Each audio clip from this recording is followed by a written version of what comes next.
the great Dwayne Wade. Bless Shannon Sharpe with an interview because that doesn't happen that often. Them long interviews like that for players of that standing. And he joined Club Shay Shay, man, and that was a great interview. Great interview. Shannon Sharpe did an amazing job actually asking the question, kind of having that timeline, so it makes sense. We didn't jump straight into the bullshit they even covered. It's like the interview was cut in two parts. You had the basketball part, then you had the D-Wade/drama part, right? They addressed his wife, his family, and everything. It's like we're not even going to get into that in that video because, hey, we're going to keep it basketball. And I do think that people need to mind their businesses regardless of how they feel about the choices that D-Wade have. We are here to talk about ring culture, man, because Dwayne Wade had a very interesting take on ring culture. So take a listen to what he had to say. And gave it just a little different look. Where are you on this? Because somehow it's gotten skewed over the years. Because they've taken away from it. It's like if you don't have a ring, you can't be great. D-Wade, I believe you can be a great player and not have a ring. Because there are players that have multiple rings that aren't great players. And there are great players that don't have any rings. Yeah. So when did this happen that if you don't have a ring, you're not a great player? When did that happen? Was it 2005? Was it 2010? When did this happen? I don't know when it happened. Man, a lot of people have what we have right here. A lot of people have a microphone. Okay. And that microphone is powerful. Right, it is. And so someone said this along the way. Right. And you say it enough, people started believing. Like, it makes no sense. Right. Like, here it is. Okay, so I won a championship in the NBA. I didn't win in college. Right. I didn't win in high school. Right. So forth and so on. So does that make me greater than Carmelo? Because Carmelo won in college. Right. Carmelo probably won a couple state championships. Right? Like, it's different times we have an opportunity because of our talent, because our team, where that time is there for you. Right? And you try to strike.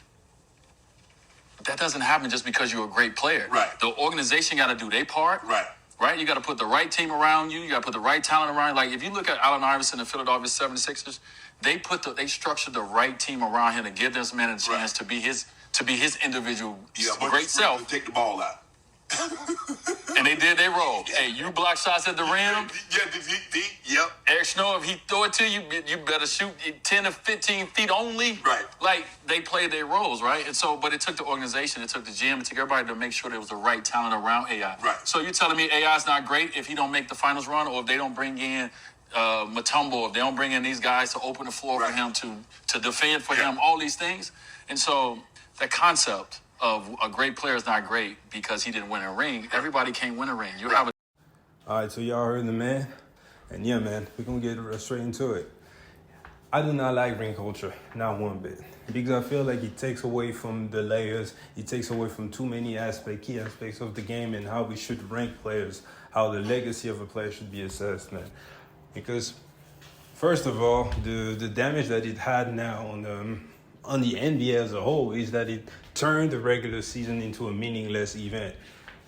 It turns that grind of having 30 teams all fighting for one goal into a meaningless, trip, a meaningless brick-by-brick process of construction or whatever towards success that only one team gets to achieve per year.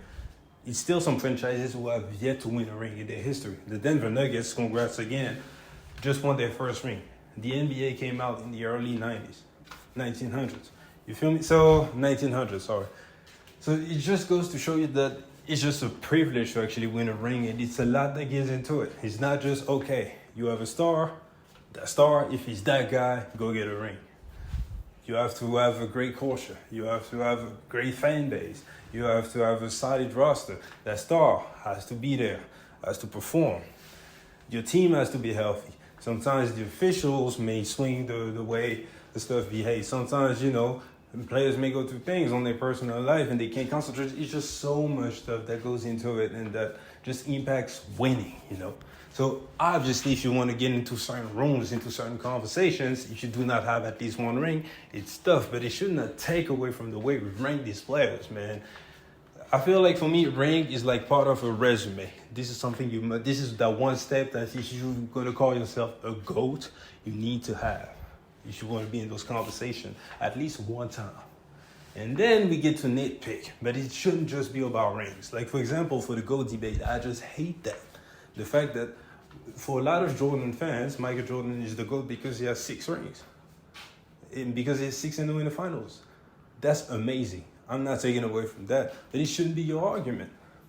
Michael Jordan is the GOAT because he has 6 rings, but also because he won 10 scoring titles. Also because he made, I don't remember the number of All-Star appearances. Also because as a rookie, although I believe they even missed the playoffs, straight out the gate, he was able to go drop 28 points and set a culture for a team that was built around losing. All that stuff matters, not just he has 6-0 in the finals. The man didn't play 6 years, he didn't win every year. But every year, he added on to his legacy, to his greatness. Even when he came up short. And when you look at all the resume, he has a resume that you can't argue. I didn't get the chance to see Michael Jordan play, so you're not going to hear me especially defend Michael Jordan. But when someone's actually said Michael Jordan is the GOAT, when you just look at the resume, ain't no debate for me. I'll be like, oh, you got it, bro. Same. LeBron James fans. If LeBron James is the GOAT, it's obviously not because he has 4 rings. It's because, yeah, man, the man is the leading scoring. He has the all-time record for points. Went to the finals, I believe it was 11 times. He was able to capture 4 rings.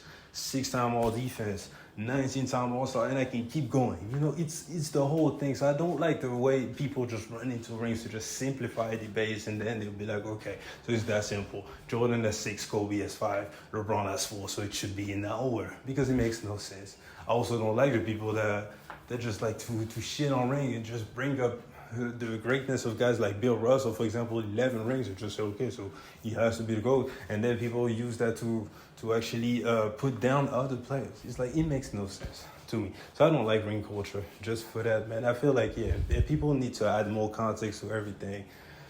And yeah, I'm glad that a player of the stature of Dwayne Wade actually spoke out against ring culture. But hey, this might be a controversial video, man, so get in the comment section and give me your thoughts. It's all about having a conversation, man. You agree with me, that's cool. You disagree with me, that's cool also. Just break down your point in the comment section. Nobody call themselves out their names, man. And yeah, I'll catch you guys later. Peace.